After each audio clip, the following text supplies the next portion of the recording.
Hello అండి, welcome back to our channel. ఎలా ఉన్నారండి అందరూ? ఏం చేస్తున్నారు? లాంగ్ వీకెండ్ అయిపోయింది. నిన్న కూడా పిల్లలు స్కూల్కి వెళ్ళలేదు కదా, ఇంట్లోనే ఉన్నారు కదా, ఇంకా చదవడానికి అయితే వీలు పడలేదండి. ఇంకా ఇంట్లో చిన్న చిన్న వర్క్స్ అయితే ఉండిపోయినాయి అనమాట. ఇంకా అవి చేసుకుంటూ ఉండిపోయాను. ఇప్పుడైతే మా ఇంట్లోకి ఎండ వస్తుంది. ఇంతకుముందు అసలు ఎండ అనేది వచ్చేది కాదు. అంటే ఇట్లా బయట కూర్చొని అట్లా నాకు సన్ రైజ్ నా మీద పడడం నాకు చాలా ఇష్టం అనమాట. ఇట్లా ఇంట్లోకి రావడం నిజంగా కొంచెం అంటే మనసు కొంచెం ప్రశాంతంగా అనిపిస్తుంది అనమాట. ఇంకెక్కడో అక్కడికి వెళ్ళిపోయిన తర్వాత కాసేపు అలా కూర్చొని కాసేపు అంటే విటమిన్ డి వస్తుంది కదా, ఇంకా దాని తర్వాత నా పనులన్నీ చేసుకొని నా ప్రిపరేషన్ అయితే రీస్టార్ట్ చేస్తానండి. అయితే ఈరోజు చాలా విషయాలు నేను మీతో షేర్ చేసుకోవాలి. మన ఛానల్లో యూపీఎస్సీ ఆస్పిరెంట్స్ కొంతమందికి అయితే నేను గైడ్ చేస్తున్నాను అని చాలామందికి తెలిసి ఉండకపోవచ్చు, కొంతమందికి అయితే తెలిసి ఉండొచ్చు. మన ఛానల్ని ఎవరైతే రెగ్యులర్గా ఫాలో అవుతారో వాళ్ళకి. అలాగే మన ఛానల్లో ఒక సబ్స్క్రైబర్ అయితే ఒక సిస్టర్ అడుగుతున్నారు, అక్క మీరు అసలు కరెంట్ అఫైర్స్ ఎట్లా రాస్తారో చూపించండి అక్క అని చెప్పేసి అడుగుతున్నారండి. నేను ఈ వీడియోలో మ్యాక్సిమం ట్రై చేస్తాను చెప్పడానికి. వీడియో చివరి వరకు చూడండి. అలాగే నిన్న మొన్న చాలా విషయాలు తెలిసాయండి నాకు. ఈ వీడియోలో మ్యాక్సిమం ఈరోజు వీడియోలో ఎంతవరకు వీలైతే అంతవరకు నేను కవర్ చేయగలుగుతాను, లేదంటే రేపటికి ఎక్స్టెండ్ అవుతుంది. కానీ అట్లాంటి విషయాలు ప్రతి ఒక్క ఆస్పిరెంట్ తెలుసుకోవాలి. నిజంగా మనం అనుకుంటాము మనకు అన్నీ తెలుసు అని అనుకుంటాం, కానీ కాదు. మనం నేర్చుకునేది చాలా తక్కువ, నేర్చుకోవాల్సింది చాలా ఉంది. అయితే నేను ఈ మధ్యకాలంలో ఇంకా కరెంట్ అఫైర్స్ అయితే రాయలేదన్నమాట. ఫ్రైడేదేమో రాసుంటాను, సాటర్డే సండే మండే 3 days అయితే రాయలేదన్నమాట. ఇంకా నాది ఆ మిగిలిన పోర్షన్ ఏదైతే ఉందో అదైతే నేను రాసుకుంటున్నాను. ఇక్కడ మీకు ఆల్రెడీ కనిపిస్తుంది కదా నేను ఎవరి కరెంట్ అఫైర్స్ ఫాలో అవుతున్నానని చెప్పేసి. లెజెండ్ ఇంకా తనే ఫాలో అవుతానండి, ఆ సర్వే ఫాలో అవుతాను. ఆల్రెడీ యూపీఎస్సీ ప్రిలిమ్స్ 2026 రాసిన వాళ్ళలో చాలామంది ఆంథ్రపాలజీ ఆప్షనల్ తీసుకున్న వాళ్ళు ఉన్నారనమాట. అంటే ఈసారి కనుక ప్రిలిమ్స్ క్లియర్ అయితే నాకు తెలిసి వాళ్ళు ఈ పాటికి ఆప్షనల్ అయితే కంప్లీట్ చేసి ఉండాలి, ఎందుకంటే రిమైనింగ్ సబ్జెక్ట్స్ కూడా చదవాలి కాబట్టి. అయితే కొంతమంది మన ఛానల్లో కూడా మొన్న ప్రిలిమ్స్ రాసి క్లియర్ చేయని వాళ్ళు చాలామంది ఉన్నారు. అక్క మీకు ఏమైనా ఆంథ్రపాలజీ ఆప్షనల్ గురించి తెలుసా అని చెప్పేసి అడిగారనమాట. చాలామంది మేము కోచింగ్ ఇన్స్టిట్యూట్స్కి వెళ్ళలేము, నెక్స్ట్ ఇయర్ మళ్ళీ ప్రిలిమ్స్ రాయాలంటే అట్లీస్ట్ అంటే ఈ ఉన్న కొంచెం గ్యాప్లో మేము ఆంథ్రపాలజీ అంటే ఆప్షనల్ ఒకసారి కంప్లీట్ చేసుకొని మళ్ళీ జిఎస్ అయితే చదువుతాము అని చెప్పేసి అన్నారండి.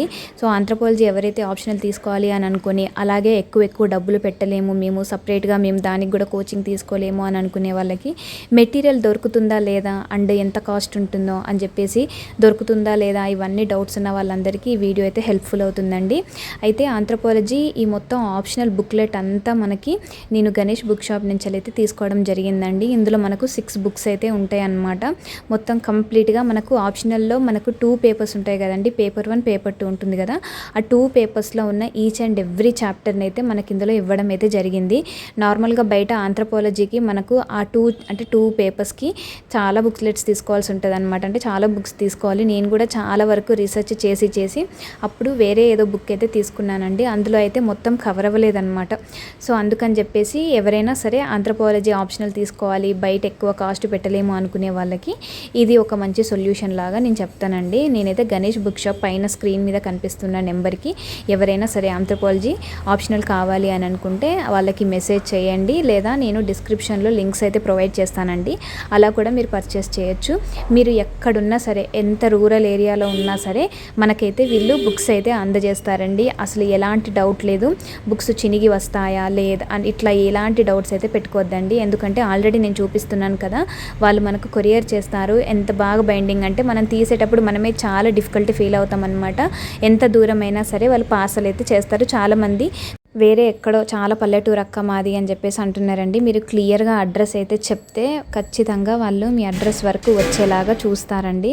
సో ఆ డౌట్ అయితే పెట్టుకోవద్దు. ఇంకెవరైనా సరే మన ఛానల్లో వేరే ఇంకెవరైనా మీకు తెలిసిన రిలేటివ్స్ ఎవరైనా కనుక ఆప్షనల్ ఆంథ్రపాలజీ తీసుకుని ఇంకా వేరే ఎక్కడ మాకు తీసుకోవాలో అర్థం అవ్వట్లేదు, మాకు మెటీరియల్ దొరకట్లేదు, 2 papersకి ఇన్ని బుక్స్ ఎక్కడెక్కడ తీసుకోవాలి అని చెప్పేసి ఎవరికైనా డౌట్ ఉన్నట్లయితే వాళ్ళకి చెప్పండి. మనకు ఏ ఆప్షనల్ అయినా వాళ్ళైతే అందజేస్తారండి.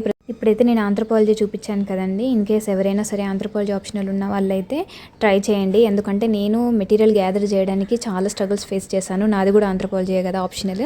సో ఇప్పుడు అట్లా కాకుండా మనకు ఒక్క దగ్గరే అయితే ఇస్తున్నారు అనమాట. నేను అప్పుడు అన్ని గ్యాదర్ చేసినా నాకు అప్పుడు చాలా ఎక్కువ మనీ పడ్డాయి అనమాట ఆంథ్రపాలజీ ఆప్షనల్కి.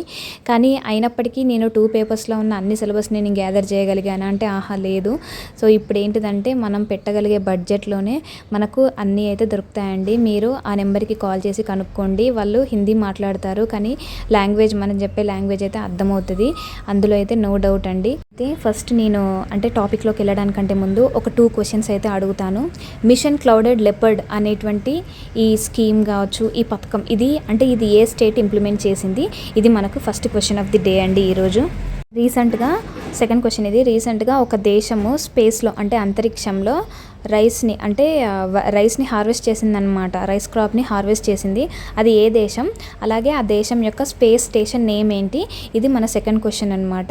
ఇంకొకటి ఏంటిదంటే రీసెంట్గా మన పక్క రాష్ట్రమైన ఏపీలో చేనేత వాళ్ళ కోసము ఒక పథకం అయితే తీసుకొచ్చారనమాట. ఆ పథకం నేమ్ ఏంటి?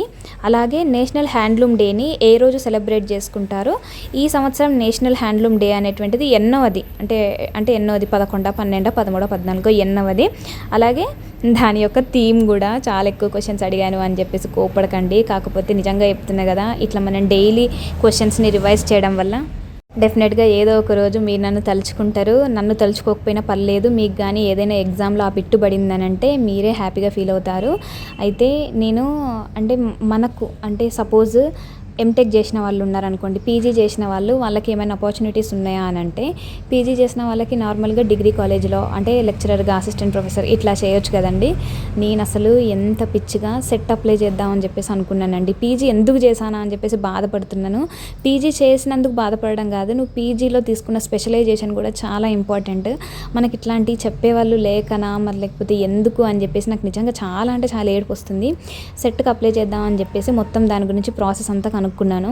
తీరా చివరికి చూస్తే ఏమైందంటే ఎంటెక్లో కేవలం సిఎస్సి ఐటీ చేసిన వాళ్ళు మాత్రమే సెట్కి రాయడానికి అర్హులు అని చెప్పేసి అర్థమైందనమాట. సెట్ అంటే మన స్టేట్లో ఆ సెట్ కనుక మనం ఒక్కసారి క్వాలిఫై అయ్యామంటే ఇంకా నువ్వు ఎక్కడైనా సరే డిగ్రీ కాలేజ్లో లెక్చరర్స్కి లేదంటే అట్లీస్ట్ గెస్ట్ ఫ్యాకల్టీ అయినా ఇట్లాంటి వాటికి మనము మనము అప్లై చేసుకోవచ్చు అనమాట. కాంపిటీషన్ చాలా తక్కువ ఉంటుంది సెట్ కానీ నెట్ కానీ క్వాలిఫై అవుతే. కానీ అసలు సెట్కి నేను అర్హురాలని కాదనమాట. అసలు నా క్వాలిఫికేషన్ సరిపోదు. నిజంగా తెలిసిన తర్వాత ఎంత ఏడుపు వచ్చింది తెలుసా నాకు. నేను ఎంటెక్ చేసింది నాది ఎంబెడెడ్ సిస్టమ్స్ అండి, దానికి సంబంధించింది లేదనమాట. సో చాలామంది ఇన్స్టాగ్రామ్ వాళ్ళని కనుక్కున్నాను అనమాట. యూట్యూబ్ ఛానల్ రన్ చేసే వాళ్ళది ఇన్స్టాగ్రామ్ ఐడి తీసుకొని మొన్న ఘోరంగా అడిగాను అనమాట వాళ్ళని క్వశ్చన్స్. వాళ్ళు చెప్పారు మీరు ఎలిజిబుల్ కాదండి అని చెప్పేసి చెప్పారు. ఎంత బాధేసిందో. అంటే నేను చదివిన చదువు దేనికి యూజ్ కాకుండా పోతుందా అని అనిపించింది అనమాట. లేదు, వాళ్ళు ఏమన్నారంటే యూజీసీ నెట్ రాయండి మీరు అని అన్నారు. చాలా టఫ్ ఉంటుందండి యూజీసీ నెట్ అసలు. మళ్ళీ అందులో కూడా మనకు ఇప్పుడు నాది ఎంబెడెడ్ సిస్టమ్స్, కానీ నేను ఏం సబ్జెక్ట్ తీసుకోవాలి చెప్పండి? యూజీసీలో చాలా సబ్జెక్ట్స్ ఉన్నాయి. ఇప్పుడు మనకంటే ఇక్కడ 29 ఉన్నాయి సెట్లో, కానీ ఎన్ఈటీ నెట్లో చాలా సబ్జెక్ట్స్ ఉన్నాయి. అందులో మనం తీసుకోవాల్సింది ఏందో నాకు ఇప్పటికి అర్థం కావట్లేదు. ఇన్ కేస్ మన ఛానల్లో ఎవరైనా ఈ నెట్ గురించి తెలిసిన వాళ్ళు ఎవరైనా ఉంటే ప్లీజ్ నాకు చెప్పరా. మనం అనుకుంటాం అన్నీ తెలుసు అని అనుకుంటాం, కానీ చాలా వరకు మనము దాని గురించి మనము లోతు తెలుసుకుంటేనే తెలుస్తుంది అది ఎంత లోతు ఉందనేటువంటిది. దాని గురించి తెలుస్తుంటే లోతు తెలుస్తుంది అన్నమాట. అదే ఇంకొక చిన్న రిక్వెస్ట్ అండి, మన హైదరాబాద్ సరౌండింగ్స్లో ఎవరికైనా ఏమైనా బీఈడీ కాలేజెస్ ఇప్పుడు చాలామంది మదర్స్ బయటికి వెళ్ళి రెగ్యులర్గా వెళ్ళి చదవలేని వాళ్ళు ఉంటారు కదా. సో అట్లా మీకు ఎవరికైనా తెలిస్తే చెప్పరా.